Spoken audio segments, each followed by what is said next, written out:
అంటే జనరల్గా ఇట్లాంటివన్నీ చూసినప్పుడు ఎమోషనల్గా వెళ్తుందేమో అనుకున్నా. ఎమోషన్ అయితే ఎమోషన్ అన్న, ఎందుకన్నా మనం సంపాదించవలేదా?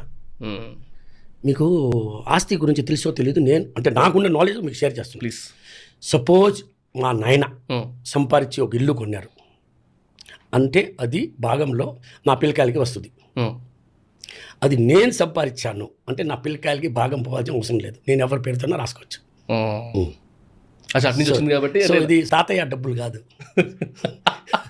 నేను సంపాదించిన డబ్బులు. సో నేను ఎవరికి ఇస్తాను? బయట వాళ్ళకి ఇస్తానా? లేదు. కానీ ఈ పరిస్థితి నాకు రాకూడదు. రేమోన్స్ పరిస్థితి అంటే మీరు చూపించారు కదా, ఆ పరిస్థితి నాకు రాకూడదు. మనల్ని ఎంత ధర్మేది, మనం ధర్మేస్తాం.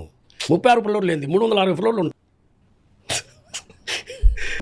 ఒక చిన్న వీడియో చూపిద్దాం అనుకో. నేను మనకి రేమండ్స్ బ్రాండ్ ఉంది కదా సార్, రేమోన్స్. ఓకే, అవును, చెప్పడే తెలుసు, వాళ్ళ ఫాదర్ది. నేను చెప్తాను.